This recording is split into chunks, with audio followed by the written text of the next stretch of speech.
Olá, irmãos, graça e paz, louvado seja Deus. Mais um vídeo da série sobre fé e estamos conhecendo os inimigos da fé.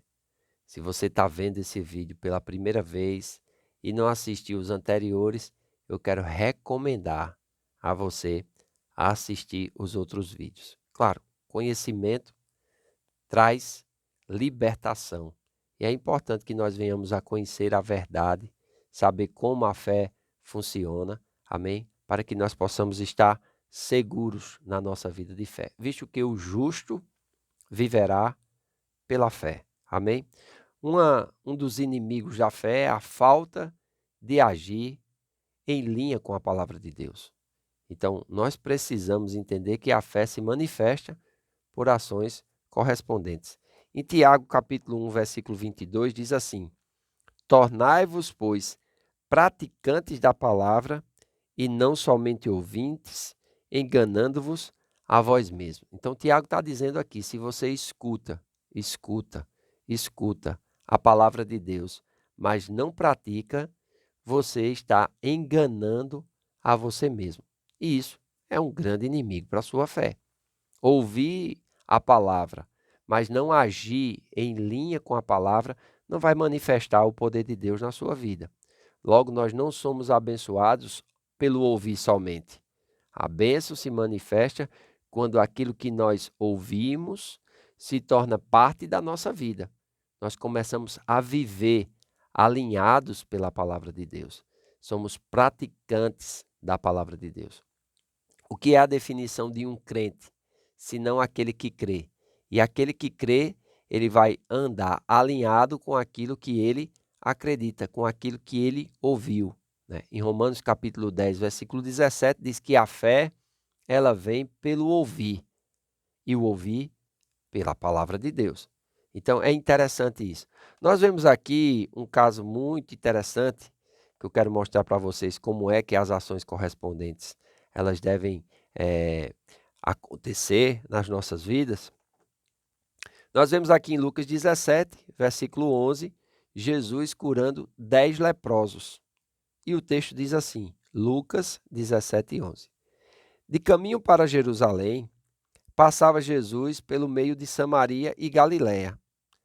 Ao entrar numa aldeia, saíram-lhe ao encontro 10 leprosos, que ficaram de longe e gritaram dizendo, Jesus, mestre, compadece-te de nós. Versículo 14. Ao vê-los, disse-lhes Jesus, ide mostrai-vos aos sacerdotes. Aconteceu que, indo eles, foram purificados. Um dos 10 voltando, que fora curado, um dos 10 vendo que fora curado, voltou dando glória a Deus em alta voz e prostrou-se com o rosto em terra aos pés de Jesus, agradecendo-o. E este era samaritano. Então Jesus lhe perguntou, não eram 10 os que foram curados? Onde estão os outros 9? Não houve, porventura, quem voltasse para dar glória a Deus, senão esse estrangeiro? E Jesus lhe disse, levanta-te e vai, a tua fé te salvou. Olha que coisa interessante. Aqui nós vemos a cura de 10 leprosos. E como é que eles foram curados?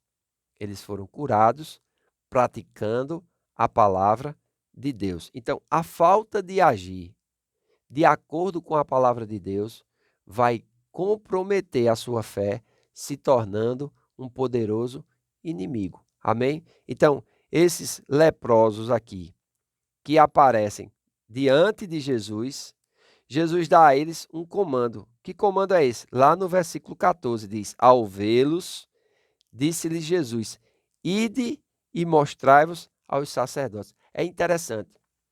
Um leproso, ele tinha que viver fora da comunidade, porque a lepra ela era transmissiva e os outros tinham medo de pegar a doença. Então, eles tinham que viver com muitas limitações.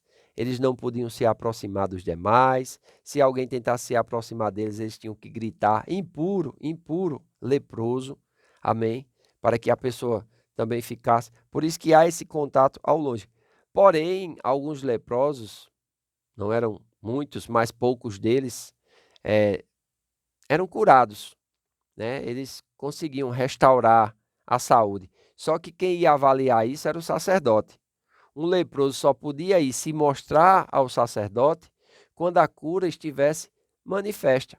Então o sacerdote ia fazer a avaliação da sua pele, ia ver se aquela lepra tinha desaparecido e ia considerá-lo limpo, né? Ele ia fazer ali o sacrifício que a lei ordenava, ele ia voltar ao convívio da comunidade.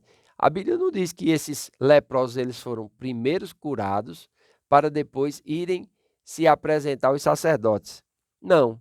O verso 14, depois que Jesus dá o comando e eles escutam a palavra de Deus, diz o seguinte: aconteceu que, indo eles, foram purificados. Olha, na obediência de ir, eles foram curados. É interessante isso, né? Pois é, a falta de agir de acordo com a palavra de Deus é um inimigo da fé. Por isso que é na prática da palavra que a nossa fé é manifesta e que a bênção acontece. Amém? Eles precisavam de cura, estavam diante de Jesus, que era aquele que tinha o poder para curar, mas Jesus dá uma ordem, Jesus envia a sua palavra. E nós precisamos conhecer a palavra de Deus. Para quê? Para que nós venhamos a pautar a nossa vida, aquilo que falamos, aquilo que fazemos, a forma como nos relacionamos, de acordo com a palavra de Deus. Na prática é que está a bênção. Amém? Agir em linha com a palavra de Deus é que vai manifestar a bênção de Deus. Eles estavam precisando de cura. E diz que ao obedecer à palavra de Deus, eles foram purificados. Mas veja a partir do versículo 15 como é interessante. Diz, um dos 10, vendo que fora curado, voltou dando glória a Deus em alta voz. Prostrou-se com o rosto em terra aos pés de Jesus, agradecendo-lhe. E Lucas diz, este era samaritano. Olha a reação de Jesus quando este homem vem agradecer pela cura, amém? Se prostra em terra, Jesus faz uma pergunta. Não eram 10 os que foram curados? Onde estão os outros 9? Olha, a proporção de manifestação de um milagre de Deus na vida natural de um homem, para que ele venha a ser salvo e desfrutar da vida espiritual, é de 1 para 9, de 10, ou seja, o dízimo, a 10ª parte somente. 9 vão sofrer a influência do poder de Deus na sua vida, mas infelizmente vão abandonar. Eles estão somente à procura das bênçãos e não do abençoador. Eles estão apenas à procura de Jesus para que ele resolva um problema pontual. Jesus não está querendo um relacionamento. Jesus está querendo uma vida que é respaldada pela prática da sua palavra. Aí Jesus pergunta, não eram 10 os que foram curados? Onde estão os 9? Versículo 18. Não houve, porventura, quem voltasse para dar glória a Deus, senão esse estrangeiro. E o 19 é o mais surpreendente, diz assim, e lhes disse, levanta-te e vai, a tua fé te salvou. Claro, salvou da lepra e agora, por ter dado glória a Deus, salvou também a respeito da salvação. Tem pessoas, irmãos, que são curados, mas não agradecem, não conseguem desenvolver a salvação. Eles querem somente a resolução daquele problema pontual, seja financeiro, seja de enfermidade, seja de um momento turbulento no seu relacionamento conjugal, um problema com o filho. Ei, Deus quer um relacionamento. Por isso nós precisamos conhecer a palavra para praticá-la. A vida de fé é uma vida de prática da palavra. E a falta de agir de acordo com a palavra de Deus se torna um importante inimigo da fé. Amém? Precisamos ter muito cuidado, precisamos ter muita cautela. Hoje à noite nós temos o nosso culto dos jovens Geração Viva, a partir das 19h30. Você que tem filhos adolescentes e jovens, ou você que tem um espírito jovem, vem estar conosco na Casa do Oleiro. Será uma grande bênção. Eu faço votos por tua prosperidade e saúde, assim como tua alma prospera. Que Deus te abençoe e até amanhã.